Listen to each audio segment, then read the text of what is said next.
மலச்சிக்கல், கான்ஸ்டிபேஷன், இது எல்லா வயதினர்லையும் காமனாக ஏதோ ஒரு டைம் எக்ஸ்பீரியன்ஸ் பண்ணுறோம். ப்ரொலாங்காக இருக்கும்போது தான் டாக்ஸின்ஸ் இன்பில்ட் ஆகி நம்மளுக்கு உடம்புல பல கோளாறுகள் வர ஆரம்பிக்குது. கான்ஸ்டிபேஷன் ஒரு சிம்டம்ஸ் தான். ஸோ உடம்புல ஏதோ பிரச்சனைங்கிறத சொல்ல வரது தான் கான்ஸ்டிபேஷன். இது ஷார்ட் டேர்மில் தான் இருக்குன்னா கவலைப்பட அவசியம் இல்லை. ஹெல்தி பீப்புளுக்குமே சம்டைம்ஸ் பார்த்தீங்கன்னா ஒரு வாரத்தில் 2-3 தடவை தான் மோஷன் போகிற மாதிரி இருக்கும். நார்மலாக அதிக பர்சன்டேஜான பீப்புள்ஸ்க்கு வந்து டெய்லி ஒரு டைம் வந்து ஹார்ட் ஸ்டூல்ஸ் போகிற மாதிரி இருக்கும். இதில் டிஃபிகல்ட்டி வரும்போது சும்மா கேஸ் வந்துட்டுருக்கு, வலி, இல்லைன்னா கஷ்டப்பட்டு நம்ம மோஷன் போகிறோம், இல்லை மோஷன்ஸே வர மாட்டேங்குது, ஃபீல் மட்டும் இருக்குது, அர்ஜ் மட்டும் இருக்குது, இந்த மாதிரியான சிம்டம்ஸை வந்து கான்ஸ்டிபேஷன்ஸில் வரைமுறைப்படுத்துகிறாங்க. ஸோ இதுக்கான எளிமையான ப்ராக்டிஸ் நம்ம வீடியோவில் பார்க்க போகிறோம். ஆசன பயிற்சியும் பிராணாயம் பயிற்சியும் இதில் பார்க்க போகிறோம். இதுக்கு முன்னாடி நீங்கள் சில லூசனிங்ஸ், உங்களுடைய உடம்பு ஜாயிண்ட்ஸ் லூசனிங், சூக்ஷ்ம வியாயம், ஸ்தூல வியாயம் பண்ணிட்டு சூரிய நமஸ்காரம் ஒரு சில ரவுண்ட்ஸ் எடுத்த பிறகு இந்த ஆசன நிலைக்குள்ள வாங்க. ஃபர்ஸ்ட் ஆசனம், கால் நீட்டி வைக்கிறீங்க. சித்தில தண்டாசன் பொசிஷன்ல நல்லா காலை ஸ்ட்ரெச் பண்ணி வைங்க. முதுகெலும்பை நேராக கொண்டு வந்துக்கோங்க. இப்போ மூச்சை எடுத்தவாறு கையை பக்கவாட்டில் கொண்டு வாங்க. உள்ளங்கை திருப்பி கைகள் மேலே நோக்கி பயணிக்கட்டும். நல்லா ஸ்ட்ரெச் கொடுங்க. முதுகுக்கும் உங்களுடைய பாடிக்கு ஃபுல் ஸ்ட்ரெச், கைகளுக்கும் ஃபுல் ஸ்ட்ரெச் எடுங்க. மூச்சை வெளியே விட்டுட்டே முன்புறம் எவ்வளோ முடியுமோ சரிஞ்சு காலை பிடிக்க பாருங்க. பரவாயில்ல, எவ்வளோ முயற்சியில் உங்களால் உங்கள் கால்களை பிடிக்க முடியுமோ ட்ரை பண்ணி மெதுவாக ஃபார்வர்ட் ஃபுல்லாக எடுத்து தலையை கீழே குமிங்க. இது வரைக்கும் வரலைனாலும் உங்களால் வயிறை ஸ்குவீஸ் பண்ணி உள்ளே எடுத்து இந்த நிலையில் மெயின்டைன் பண்ண முடியும்னா போதுமானதே. பக்ஷி மோத்தானாசனா, பக்ஷி மோத்தானாசனா ஹோல்டிங். இது ஒரு 30 செகண்ட், 30 வினாடி ஹோல்ட் பண்ணலாம். கொஞ்சம் கொஞ்சமாக கிராஜுவலாக இதை 1 நிமிஷம் வரைக்கும் ஹோல்ட் பண்ணுறதுக்கு பயிற்சி பண்ண ஆரம்பிங்க. ஸோ எடுத்தோடனே ஒரே நாளில் உங்களால் முடிஞ்ச அளவுக்கு 10 செகண்ட், 20 செகண்ட், இப்போ 30 செகண்ட் ஜாயிண்ட்டையோ நல்லா மூச்சு எடுத்து விடுங்க. இந்த நிலையில் இருக்கும்போது மூச்சு சீராக இருக்கணும். உடம்பு நல்லா ஸ்ட்ரெச் பண்ணி வயிறை நல்லா அமுத்த மாதிரி இந்த பொசிஷனில் ஹோல்ட் பண்ணுங்க. Breathe easy. மறுபடியும் வெளியே வரும்போது மூச்சு உள்ள எடுத்துட்டே மேலே வாங்க. நல்லா கை நீட்டிக்கோங்க. மூச்சை வெளியிட்டவாறு கைகளை சைட்ஸில் கொண்டு வாங்க. ரிலாக்ஸ். ஸோ ரிலாக்ஸேஷன் அப்போ கால்களை பிரிச்சுக்கோங்க. கைகள் பின்னாடி பிரித்து சித்தில தாடாசனா, ஓய்வு நிலை. நல்ல மூச்சு எடுத்து விடலாம். ஸோ ஒவ்வொரு ஆசனம் பண்ணும்போதும் பண்ணி முடிச்ச பிறகும் ஓய்வு நிலைங்கிறது ரொம்ப முக்கியம். ஸோ பண்ணும்போதும் நீங்கள் ரிலாக்ஸ்டாக ஃபீல் பண்ணணும். ப்ரீதிங் ஈஸியாக இருக்கணும். பண்ணி முடிச்ச பிறகும் அந்த ப்ரீதிங் நார்மல் ஆகிறதுக்கு ஒரு சில வினாடிகள் நீங்கள் ரிலாக்ஸ் ஆகணும். ஸோ முக்கியமாக நீங்கள் கவனிக்க வேண்டியது மூச்சு தான். அங்கே ஏதாவது தடங்கள் ஏற்படுது, இல்லை நீங்கள் மூச்சை நிறுத்தி வச்சுருக்கீங்க அப்படின்னா மறுபடியும் போஸ்டர்லேருந்து வெளியே வந்துட்டு நல்ல மனசையும் உடம்பையும் ப்ரிப்பேர் பண்ணிட்டு தான் அந்த போஸ்டருக்குள்ளே போகணும். அடுத்த பயிற்சி, இரண்டாவது அர்த்த மச்சேந்திராசன். இது பார்த்தீங்கன்னா ஒரு ட்விஸ்டிங், நம்மளுடைய இன்டர்னல் ஆர்கன்ஸ்க்கான நல்ல ட்விஸ்ட் கொடுக்கும். ஸோ ட்விஸ்டிங் மூமெண்ட்ஸ் பார்த்தீங்கன்னா இப்போ பக்ஷிமோத்தானாசன் ஒரு சைடு தான் பண்ணியிருக்கோம். ஸோ இதுக்கான ஒரு கவுண்டர் போஸாக ட்விஸ்டிங்கும் பேக் பெண்டிங்கும் போகிறோம். ஸோ இந்த வீடியோலேயே எல்லாமே கவர் ஆயிரும். ஸோ இப்போ ட்விஸ்டிங் ஆசனாஸ், உங்களோட வலது காலை மடக்கி இடது தொடைக்குள்ளே இப்படி வச்சுக்கோங்க. ஸோ கால் வெளியே இருக்கணும். உங்கள் தொடைப்பகுதி மட்டும் உங்களுடைய வலது கால் ஹீலில் ரெஸ்ட் ஆகிருக்கணும். ரொம்ப இல்லை, அளவா, சரிங்களா? ஃபுல்லாக ஏறி உட்கார வேண்டாம். நீங்கள் உட்கார்ற இடம் வந்து உங்கள் சீட் பகுதி தான். இடது காலை மடக்கி உங்கள் வலது முட்டி பக்கத்தில் முட்டியும் இடது காலோடைய குதியும் நேர்கோட்டில் இருக்கிற மாதிரி பார்த்துக்கோங்க. உங்கள் விரல்கள் கொஞ்சம் முன்னாடி இருக்கும். நல்லா நிமிர்ந்து உட்காருங்க. ட்விஸ்டிங் பொறுத்த வரைக்கும் உங்கள் ஸ்பைன் எவ்வளோக்கு எவ்வளோ நீளமாகுதோ அவ்வளோக்கு அவ்வளோ உங்கள் வயிறு ஸ்குவீஸ் ஆகிறதுக்கும் ட்விஸ்ட் ஆகிறதுக்கும் ஹெல்ப் பண்ணும். மூச்சு எடுத்தவாறு உங்கள் வலது கையை நல்லா தலைக்கு மேலே உயர்த்துங்க. இடது கை கரெக்டாக பின்புறம் ஸ்பைனல் அலைன்மெண்ட்டுக்கு கம்ப்ளீட்டாக பேக் சைடு இருக்கணும். முழு வெயிட்டை கையில் கொடுக்காதீங்க. நீங்கள் உட்கார்ற நிலை ஸ்பைனில் தான் அந்த வெயிட் ஷிஃப்ட் ஆகணும். நல்லா ஸ்ட்ரெச் எடுத்து ட்விஸ்ட் பண்ணி உங்கள் கை வந்து காலுக்கு ஆப்போசிட்டில் இப்படி கொண்டு வந்து வளைக்கணும். ஸோ பிடிக்க முடியலன்னா இந்த மாதிரி வச்சு நல்லா திரும்பி பின்னாடி பாருங்கள். கையை நீட்டி பாருங்கள். பெருவிரலையோ பிடிக்க முடிஞ்சுன்னா பிடிச்சிக்கோங்க. நல்லா திரும்பி பின்னாடி பாருங்க. நெஞ்சு விரிஞ்சிட்டே வரணும். வயிறு பார்த்தீங்கன்னா நல்லா அமர்ந்து ஸ்குவீஸ் ஆயிரும். ட்விஸ்ட் பண்ணிட்டே இருங்க. ரிலாக்ஸா ஹோல்ட் பண்ணுங்க. இப்போ போஸ்டர்லாம் கரெக்டா அட்ஜஸ்ட் பண்ணிட்டு ஈஸியான போஸ்டர்ல நார்மல் பிரீதிங் 10, 20, 30ன்னு வினாடிகள் ஒவ்வொரு நாளும் கொஞ்சம் கொஞ்சமா இன்க்ரீஸ் பண்ணிட்டே வாங்க. தொடர்ந்து பயிற்சி பண்ணும்போது தான் இதோட பலன்களும் ஜாஸ்தி. ஸோ இதுவே கவுண்டர் போஸ் பார்த்தீங்கன்னா மாற்றி பண்ண போகிறோம். இதுதான் அர்த்த மச்சேந்திராசன். மெதுவாக கையை ரிலீஸ் பண்ணும்போது மூச்சு உள்ள எடுத்த மாதிரி கைகளை தலைக்கு மேலே உயர்த்தி அதுக்கப்புறம் ரிலீஸ் பண்ணுங்க. ஸோ ஏதாவது பிடி இருக்குது, மசில்ஸில் வந்து கிராம்ப் உருவாகுதுன்னா இதை ரிலீஸ் பண்ணுறதும் மூமெண்ட்ல இருக்கிற சுவாசம் தான். கால்களை நீட்டிக்கலாம். சிதில தண்டாசனா, ரிலாக்ஸிங் பொசிஷன். மூச்சு நிதானமான பிறகு ஒரு 2-3 பிரீதிங் பண்ண பிறகு அதுக்கப்புறம் கால்களை மாத்திக்கலாம். இப்போ இடது காலை வலது தொடைக்குள்ள, வலது கால் இடது முட்டி பக்கத்துல நல்லா நிமிர்ந்து உட்காருங்க. வெயிட் பார்த்தீங்கன்னா உங்களோட இடது சைடு பிளேஸ் ஆன மாதிரி இருக்கும். கொஞ்சம் கொஞ்சமா திருப்பும் போது ஈஸியா ஹேண்டில் பண்ண முடியும். மெதுவா ஃபுல் உங்களோட செஸ்ட்டை முழுமையா வலது சைடு திருப்பிக்கோங்க. மூச்சு எடுத்துட்டே கைகள் நல்லா உயர்த்துங்க. ட்விஸ்ட் பண்ணி உங்க எகெயின்ஸ்ட், உங்களோட முட்டி காலுக்கு எகெயின்ஸ்டா இந்த கை வந்து கொண்டு வரணும். அப்படியே நீட்டி பிடிக்க ஆரம்பிங்க. நல்லா இப்ப திரும்பி பின்னாடி பாருங்க. உடம்ப நல்லா திருப்பி பின்னாடி பார்க்கணும். ஷோல்டரும் விரிஞ்சுக்கிட்டே வரும். ஸோ ட்விஸ்ட் பண்ண you will feel the spine. உங்க ஸ்பைன் நல்லா ட்விஸ்ட் எடுக்கிறதையும் வயிறு நல்லா ஸ்குவீஸ் ஆகிறதையும் ஃபீல் பண்ணிட்டே இருப்பீங்க. இந்த நிலையை கவனமா பண்ண ஆரம்பிக்கணும். ஏதாவது டிஸ்கம்ஃபர்ட் இருந்துச்சுன்னா இந்த நிலையில இருந்து ரிலாக்ஸ் பண்ணிட்டு பிரீத் பண்ண ஆரம்பிங்க.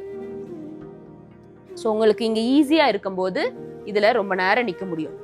ஸோ முதல்ல ஒரு 10 செகண்ட் 20 செகண்ட் ஆரம்பிங்க. மூச்சு இயல்பான நிலைக்கு வரட்டும்.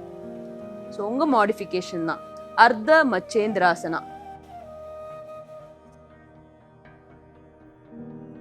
கொஞ்சம் கொஞ்சமா அட்வான்ஸ் பண்ண ஆரம்பிங்க. ஸோ ஒரு 30 செகண்ட் இனிஷியலா பண்ண பிறகு ரிலாக்ஸ். சித்தில தண்டாசனா. மூச்சு நிதானமா இருக்கட்டும்.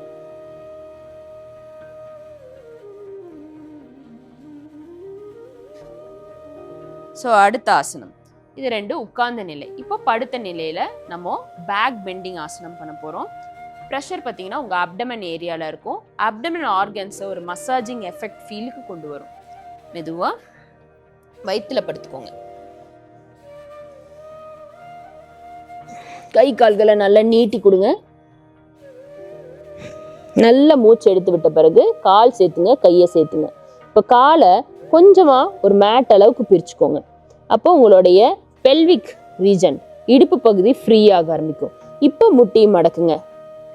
கால் முட்டி வந்து தோள்பட்டை அளவுக்கு பிரிஞ்சிருக்கும். இப்போ கால் 2 மடக்கி இருக்கும்.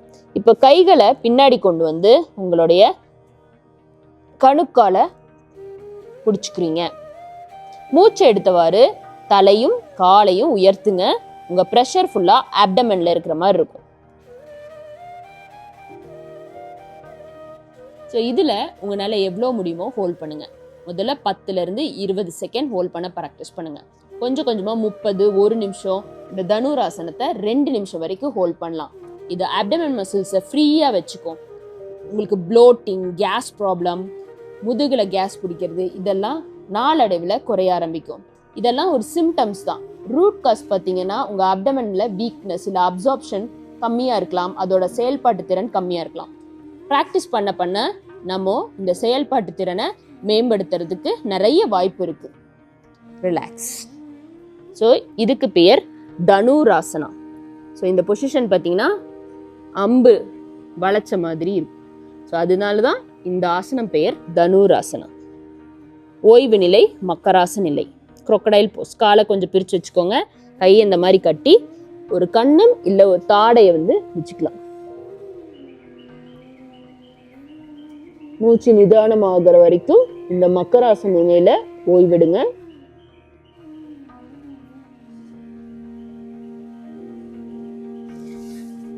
இப்ப இந்த எல்லா ஆசனத்துக்குமே மாற்று ஆசனமா நம்ம பண்ணிட்டு தான் இருக்கோம். பச்சிமோத்தானாசன் பண்ணோம், அர்த்த மச்சேந்திராசன் பண்ணோம், தனுராசன்.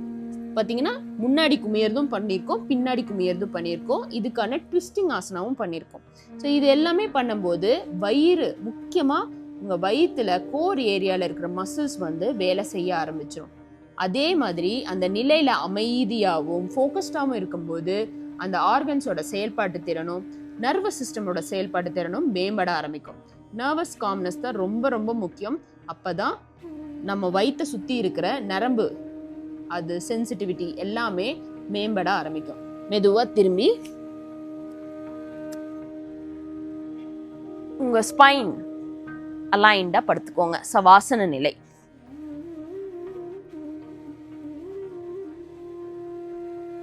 டைஜஸ்டிவ் சிஸ்டம் சம்பந்தப்பட்ட மேக்சிமமான சிம்டம்ஸ் ஆர் டிசார்டர் ப்ராப்ளம்க்கு வந்து விபரீத கரணி ஒரு நல்ல பயிற்சி. நம்ம விசரல் ஆர்கன்ஸை மேம்படுத்தக்கூடிய பயிற்சி தான் விபரீத கரணி. இந்த பர்டிகுலர் ஆசனாவை பார்க்க போகிறோம். இது ஒரு இன்வெர்டட் போஸ்டர். ஸோ காலை மேலே தூக்கி கிராவிட்டிக்கு எகெயின்ஸ்டாக நம்மளுடைய லோவர் பார்ட் ஆஃப் த பாடி, உங்களுடைய லோவர் லிம் அண்ட் ஆப்டமனை ரேஸ் பண்ணி வைக்கிறோம். ஸோ இதனால என்ன பெனிஃபிட்னா, ரத்தம் நம்ம காலில் தங்கி இருக்கக்கூடிய தேவையில்லாத ரத்தங்கள், வயிற்றுல இருக்கிற தேவையில்லாத எனர்ஜிஸ் எல்லாமே பார்த்தீங்கன்னா மறுபடியும் பம்ப் ஆகும், ஹார்ட்டுக்கு போக ஆரம்பிக்கும். ஏன்னா ஜஸ்ட் ஃபுட்னால மட்டும் நம்மளுக்கு எனர்ஜி சப்ளை கிடைக்கிறது கிடையாது. நம்ம சுவாசிக்கிற இந்த அட்மாஸ்பியர், காற்று, அதுக்கப்புறம் நம்ம உடம்புக்குள்ளேயே ஊடுற ரத்தம் எல்லாமே கலந்தது தான் நம்ம கம்ப்ளீட் சிஸ்டம். ஸோ சாப்பாடு மட்டும் அப்படிங்கிறத பார்க்காதீங்க. சாப்பாடு இஸ் அ மேஜர். அதுதான் நம்ம உடம்பே பார்த்தீங்கன்னா அன்னமயம், அன்னத்தால் ஆன உடம்புன்னு தான் சொல்கிறாங்க.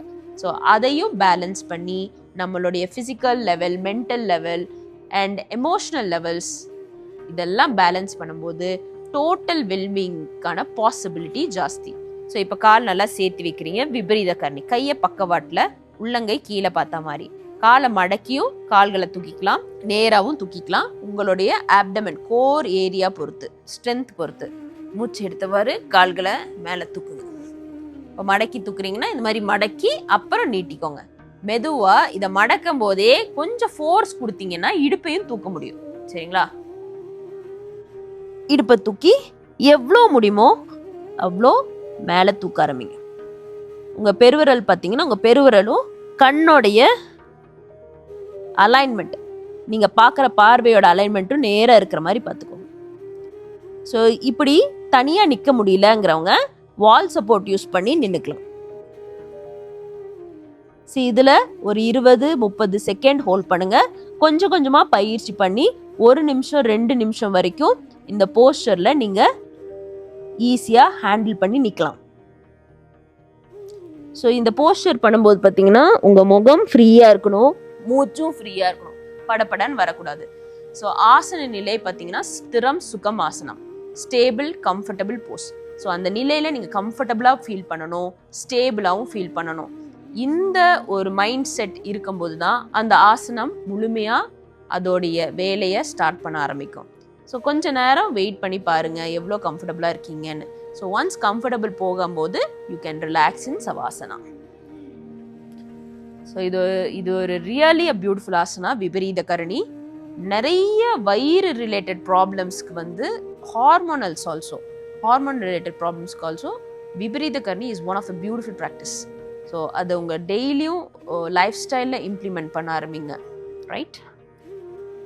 எப்போவுமே யோகாசன பயிற்சிகள் சாப்பிட்டு ஒரு 3-4 மணி நேரம் கேப்புக்கு அப்புறம் தான் பண்ணணும். வயிறு காலியாக இருந்து பண்ணும்போது தான் அதோட எஃபெக்டும் ஜாஸ்தியாக இருக்கும்.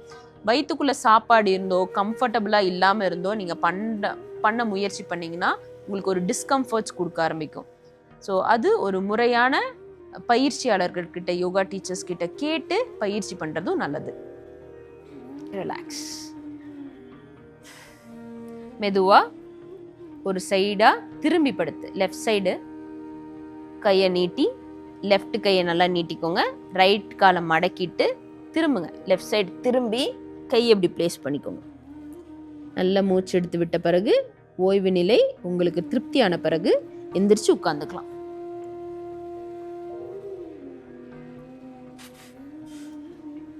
ஸோ நேராக உட்காந்துக்கோங்க. உங்களுடைய கம்ஃபர்டபுளான மெடிடேட்டிவ் போஸ்டர். யோகா ஒரு ஹையர் ஸ்பிரிச்சுவல் லெவலுக்கான பயிற்சியாக இருந்தது. அதில் நிறைய அந்த பயிற்சியில் ஈடுபடும் போதும் நம்ம ரிஷிகளும் முனிவர்களும் கண்டுபிடிச்ச நிறைய விஷயம் என்னன்னா, இது நார்மலான சராசரியான மக்களுக்கு உடல் உபாயங்களை சரி செய்யறதுக்கு உதவுதுங்கிறது தான்.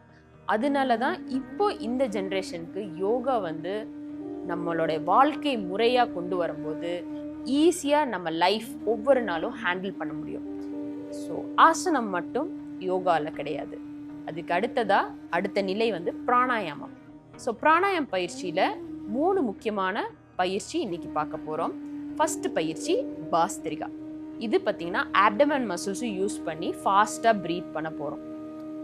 கையை இந்த மாதிரி ஜெஸ்டர் வச்சுக்கோங்க. மூச்சை எடுக்கிறீங்க, கையை நல்லா தலைக்கு மேலே நீட்டுறீங்க. மூச்சை எடுக்கிறது நீட்டுறதும் ஒரே கவுண்ட்ல இருக்கணும். மலச்சிக்கலுக்கான 2 முக்கியமான பிராணாயம் பார்க்க போறோம். ஒன்று பாஸ்திரிகா பிராணாயம், இன்னொன்று நாடி சோதனா. பாஸ்திரிகா நல்ல உங்களுடைய லங் கெப்பாசிட்டி இம்ப்ரூவ் பண்ணி தரும். ஆப்டமன் ஆர்கன்ஸையும் மசாஜிங் எஃபெக்ட் கொடுக்கும். நாடி சுத்தி பார்த்தீங்கன்னா நாடிஸை சுத்தம் பண்றது தாங்க. இந்த 2 பிராணாயம் தான் இப்போ பார்க்க போறோம். ஃபர்ஸ்ட் பாஸ்திரிகா. இது பார்த்தீங்கன்னா மூச்சு உள்ள எடுக்கிற டைம் ஜாஸ்தியா இருக்கும், மூச்சு வெளியோட டைம் ஷார்ட்டா இருக்கும். கை இந்த மாதிரி ஜஸ்டில் வச்சுக்கோங்க. இப்போ கை மேலே போகும்போது நல்லா மூச்சு எடுக்கிறீங்க, மூச்சை ஃபோர்ஸ்ஃபுல்லா வெளியேற்றுறீங்க. முகம் மேக்சிமம் சுருக்காம பார்த்துக்கோங்க. ஃபேஸ்ல டென்ஷன் இல்லாம இந்த பாஸ்திரிகாவை ஒரு 10 கவுண்ட் பண்ண போறோம். ஸ்டார்ட் பண்ணலாமா? 1 2 3 4 5 6 7 8 9 10. இது ஒரு செட். இந்த மாதிரி 3 செட்டு நீங்க பிராக்டிஸ் பண்ணணும். ஸோ இன்னைக்கு நம்ம ஒரு செட்டு தான் சொல்லி கொடுத்துருக்கோம். நீங்க பயிற்சி பண்ணும்போது 3ஆ பயிற்சி பண்ணுங்க. ஒவ்வொரு செட்டும் 10 கவுண்ட் எடுக்கணும். சரிங்களா? அப்பதான் ஒரு எஃபெக்ட் இருக்கும் நம்ம உடம்புக்குள்ள. அந்த ஹீட்டிங் எஃபெக்ட், அப்புறம் உங்களுடைய சுவாசத்தில் இருக்கிற டிஃபிகல்ட்டிஸ் எல்லாம் கொஞ்சம் கொஞ்சமா ரிலீஸ் ஆகிட்டே இருக்கும். Bhastrika infection, upper respiratory tract, nostril infection இருக்கிறவங்களுமே தினசரியுமே பண்ணலாம். அடுத்தது நாடி சோதனா. ரொம்ப கவனிக்க வேண்டிய பிராணாயம். நிறைய பேர் கன்ஃபியூஸ் ஆவாங்க எப்படி பிரீதிங் எடுக்கணுங்கிறது. சிம்பிளா சொல்லித்தரேன். உங்களோட ஆள்காட்டி விரலும் நடு விரல், இந்த 2 விரலை இப்படி நீட்டுங்க. இந்த 2 விரலை மட்டும் மடக்குறீங்க, மற்ற 3 விரலை நீட்டுறீங்க. இப்போ மெதுவா மூக்கு பக்கத்துல கொண்டு வந்துக்கோங்க. இப்போ உங்களுடைய கட்டை விரலால உங்க வலது துவாரத்தை அடைச்சிடுறீங்க. ஸோ கட்டை விரலால ரைட் நாஸ்ட்ரில க்ளோஸ் பண்றீங்க. உங்களுடைய மோதிர விரலால லெஃப்ட் நாஸ்ட்ரில க்ளோஸ் பண்றீங்க. இப்போ ரைட்டை க்ளோஸ் பண்ணி மூச்சை லெஃப்ட் நாஸ்ட்ரில் வழியா உள்ள எடுக்கிறீங்க. இப்போ 2 நாஸ்ட்ரிலையும் க்ளோஸ் பண்ணி 1 செகண்ட் 2 செகண்ட் ஹோல்ட் பண்ணுங்க. இப்போ வலது நாஸ்ட்ரில ஓபன் பண்ணி மூச்சை வெளியேற்றுறீங்க. மறுபடியும் வலது நாஸ்ட்ரில் வழியா மூச்சு எடுக்கிறீங்க. இப்போ 2 நாஸ்ட்ரிலும் க்ளோஸ் பண்ணி இடது நாஸ்ட்ரில் ஓபன் பண்ணி இடது வழியா வெளியேற்றுறீங்க. இது ஒரு ரவுண்ட். பார்த்துக்கோங்க. லெஃப்ட்ல இன்ஹேல் பண்றீங்க, ஹோல்ட் பண்றீங்க, ரைட்ல எக்ஸேல் பண்றீங்க. மறுபடியும் வலது புறம் இன்ஹேல், மூச்சு எடுக்கிறீங்க, வலது புறத்தை க்ளோஸ் பண்ணிட்டு இடது புறம் வழியா மூச்சை வெளியேற்றுறீங்க. இது ஒரு ரவுண்ட். ஸோ இடதுல ஆரம்பிச்சு வலதுல முடிச்சு, வலதுல ஆரம்பிச்சு இடதுல முடிக்கும் போது ஒரு ரவுண்ட். இது மாதிரி 5 ரவுண்ட் ப்ராக்டிஸ் பண்ணுங்க. பொறுமையா பண்ணணும். மூச்சு எடுக்கிற நேரம் எவ்வளவோ அதே நேரத்துக்கு மூச்சு வெளிவிடணும். ஆழமான சுவாசம் தீர்க்கமா எடுக்கணும். ஸோ இது பண்ணும்போது கண்களை மூடி நிமிர்ந்து உட்கார்ந்து முடிஞ்ச வரைக்கும் உங்க ஸ்பைனை ஸ்ட்ரெயிட்டா வச்சுக்கோங்க, ஈஸியா வச்சுக்கோங்க. உட்கார நிலையை நல்லா மேம்படுத்திட்டே இருங்க. அப்புறம் இந்த நாடி சுத்தி பயிற்சி பண்ணும்போது உங்களுடைய complete nervous system and energy flowing system இதெல்லாம் பார்த்தீங்கன்னா நாடிஸ், எனர்ஜி ஃப்ளோயிங் ஏரியாஸை நாடிஸ்ன்னு சொல்கிறாங்க. இது எல்லாமே ஆக்டிவ் ஆகிறதுக்கு யோகாசன பயிற்சிகள் ரொம்பவுமே உதவியாக இருக்குது. கொஞ்சம் கொஞ்சமாக இந்த பயிற்சியை தொடர்ந்து பண்ண முயற்சி செய்யுங்க.